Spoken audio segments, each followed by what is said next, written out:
Baik, selamat siang. Saya akan menjelaskan mata kuliah HRM mengenai membangun komunikasi yang efektif, konsultasi karir, menangani keluhan pekerjaan, dan mengelola pelaksanaan tindakan disiplin. Komunikasi yang efektif, konsultasi karir, penanganan keluhan, dan manajemen disipliner merupakan komponen penting dalam menciptakan lingkungan kerja yang produktif dan kolaboratif. Dalam presentasi ini, saya akan mengeksplorasi strategi praktis untuk mengembangkan keterampilan-keterampilan ini. Pentingnya komunikasi yang efektif di tempat kerja, di antaranya membangun kepercayaan, meningkatkan produktivitas, dan menghindari kesalahpahaman. Membangun kepercayaan itu diantaranya yang jelas dan terbuka membantu membangun kepercayaan antara karyawan dan manajemen. Meningkatkan produktivitas, yaitu komunikasi yang efektif, memungkinkan pertukaran informasi dan koordinasi yang lebih baik, meningkatkan produktivitas.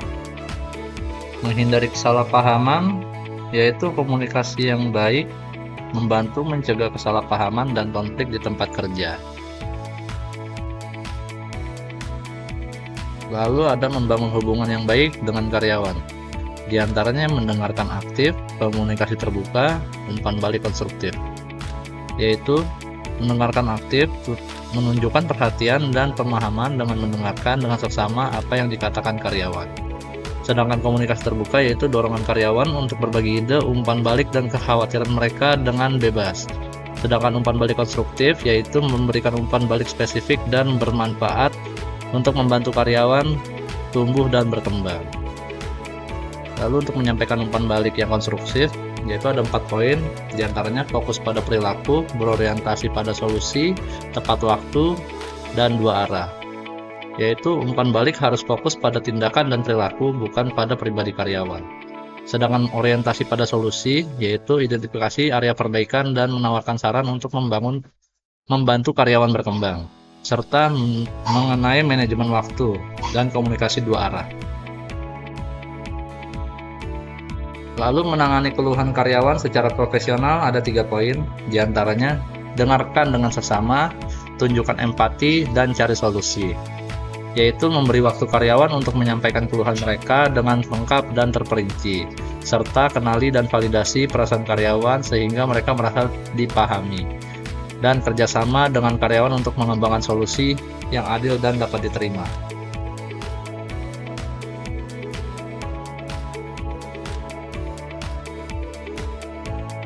Kemudian, memfasilitasi konsultasi karir untuk mengembangkan karir karyawan, yaitu mengeksplorasi minat, yaitu membantu karyawan mengidentifikasi minat, bakat, dan nilai-nilai mereka, serta identifikasi tujuan, membantu karyawan menetapkan tujuan karir yang spesifik dan realistis.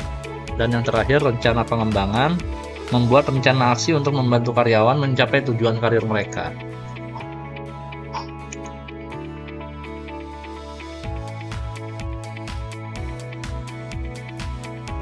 Selanjutnya, mendokumentasikan proses tindakan disiplin dengan baik.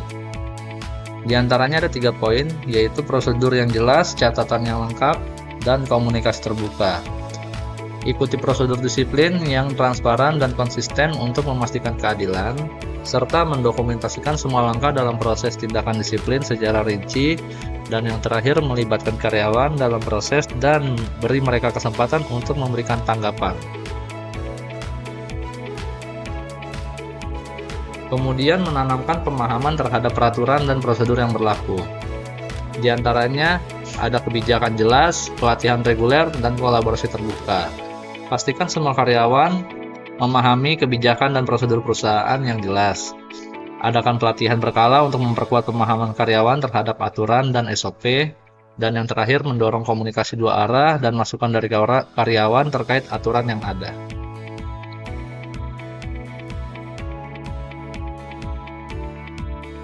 Lalu menjaga keadilan dan konsistensi dalam pengambilan keputusan. Ada 4 poin mengenai keadilan dan konsistensi dalam pengambilan keputusan, diantaranya konsistensi, pertimbangan konteks, transparansi, dan akuntabilitas. Menerapkan aturan dan prosedur secara adil dan konsisten, evaluasi setiap situasi, jelas dan transparan, bertanggung jawab atas keputusan yang dibuat, dan bersedia menerima umpan balik.